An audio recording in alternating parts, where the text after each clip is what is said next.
Hello guys, থাম্বনেলটা থেকে বুঝতেই পারছো আজকে রাসের মেলায় যাওয়ার উৎসব। আপনারাও আসেন। কি হয়েছে তোমাদের? ভাল লাগে না, কত কেন? কষ্ট করে রেডি হলাম, এখন প্ল্যান ক্যান্সেল হয়ে গেল। তো ওখানে যাবো না তো অন্য কোথায় যাবো? কি রাসের মেলা হচ্ছে মধ্যম গ্রামে? রাসের মেলাতেই যাবো। কটা চলো বাজে ঘুরে। তাহলে এখন? বেশি বাজে না, 8টা বাজে। চলো চলো চলো, ছোট হাতে বেরিয়ে পড়লাম রাসের বেলায় মধ্যম গ্রাম থেকে যাব। এখান থেকে আমি আজকে বাইক নেব না, কেন আমরা 4 জন। তো মেয়েকে নিয়ে টোটোতে বসে পড়েছি। তো টোটোর থেকে মধ্যমগ্রাম চলে আসলাম। এসে দেখি আমার বউ আর আমার শালি হারিয়ে গেল। তারপরে দেখলাম কাপ আর ফায়ার পানের কাকিমাকে জিজ্ঞেস করলাম, কাকু পান কত করে? বলে 50 টাকা।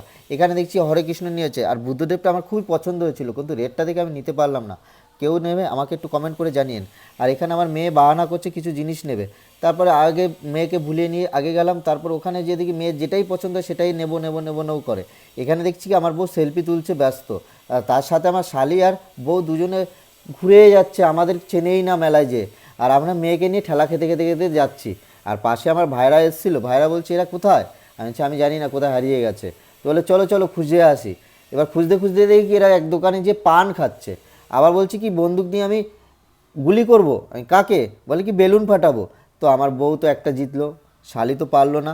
তারপর ট্রাই করলাম আমি তো তিনটেই ফেল করেছি, কোনো বাজি মারতেই পারিনি। তার মধ্যে আমার ভাইরা ভাই বললো কি, ভাই তোর দ্বারা কিছু হবে না, আমাকে দে। আমি বললাম তুই কি করবি? বলে না বা এসব আমার তো ফেল হয়ে গেলে ইজ্জত চলে যাবে। আমি ঠিক আছে, আমি ট্রাই করি আরেকবার। তারপর ট্রাই করতে করতে আবার চলে আসলাম আগে। আমার মেয়ে আবার একটা ছোট্ট চাবির রিং দেখে খুবই পছন্দ হয়েছে, সেই চাবির রিংটা দিলাম। টাকা পয়সা কম তো বুঝতেই পারছেন, মেলায় এসেছি। এখানে এই কাকিমাটা পিঠা ভাজছিল, পিঠে। তো এখানে পিঠের দামগুলো আমি শুনলাম, খেতে পারলাম না। কারণ হলো আমার কাছে পয়সা ছিল না, ছিল কিন্তু অনলাইন ছিল না কাকিমার কাছে। তারপরে গাড়িতে মেয়েকে দিয়ে বসালাম, গাড়ির থেকে তো নামবেই না মেয়ে। তারপরে আরেকটা পাক এক্সট্রা দেওয়ার পরে কাকুটা একটু হেল্প করে আরেকটা এক্সট্রা পাক দেওয়ার পরে ও একটু স্যাক্রিফাইস হলো। তারপরে ও গাড়ির থেকে নামলো। তাও খুব বাহানা করছে, মানে আরেকটা গাড়িতে চড়বে। সেই গাড়িটা নিশ্চয়ই ওর থেকে অনেক বড় ছিল দেখে তাই আমরা বসানোর রিস্ক পাইনি। সেই কারণের জন্য আমরা একটু আগে গেলাম। এবং লাইটের দোকান, লাইটগুলো খুবই সুন্দর লাগছিল। তো লাইটগুলো নেওয়ার পরে আমার একটুখানি পয়সাটা বেশি বেড়েই গেল। তারপরে ঠাকুরগুলো দর্শন করলাম। ঠাকুরগুলো খুব অসাধারণ, খুব সুন্দর মুখগুলো তুলেছে, আর এত মিষ্টি দেখছে, মনে হচ্ছিলো আমি বাড়ি নিয়ে যাই, কিন্তু বাড়িতেও নিতে পারবো না ঠাকুরগুলো। তারপর মেয়েকে দিয়ে একটু পুজো করালাম। তো মেয়ে একটু দক্ষিণা দিল। তারপরে মেয়ে একটু আসতে পারে হাত পেতে একটু চন্দ্রমুখী নিল, একটু খেলো চেটে চেটে, খুব ভালোই লাগলো। ঠিক আছে, আমি বুঝতে পারি না, ভাবলাম ফেলে দেবে কি, তো বুঝে গেল কি করে খেতে হবে। তো খেয়েছে। যাই হোক, সবারই করি মঙ্গলা। আর আশা করি তোমরাও মেলায় আসবে আর ঠাকুর দর্শন করবে। আর মেলায় আসলে অবশ্যই করে ঠেলা খেতে হবে। মেলায় এসে ঠেলা না খেলে কিন্তু মজা হবে না। ঠাকুরগুলো খুব ভালো ছিল। আর আশা করি তোমাদের একটাই কথা বলবো, মেলায় যারাই আসবে লোকেশানটা তোমরা যদি না জানো তাহলে জেনে নাও।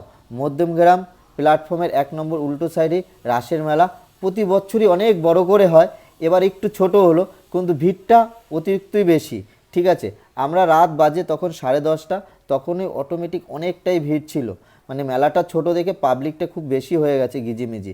ঠিক আছে, জায়গায় ধরে খাওয়ানোর মানে কিছু জিনিস খেতে গেলে যেটা অবশ্যই জায়গা প্রসেসিং লাগে, সেই জায়গাটা খুবই কম।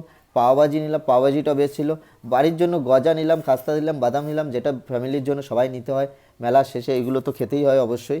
আর এখান থেকে বাড়িতে কাপগুলো আমার মেয়ে ভেঙে ফেলেছিল, সেই কাপগুলো নিলাম। এইবারে আমার হয়েছে ফায়ার পান।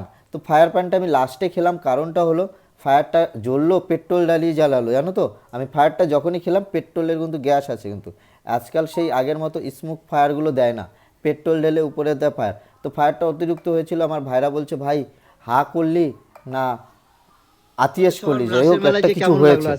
তো কারণটা বুঝতে পারলাম। তো মেলার শেষে আমাদের সবাইকেই বলছি, আমাদের মেলা ঘুরে খুবই আনন্দ হলো।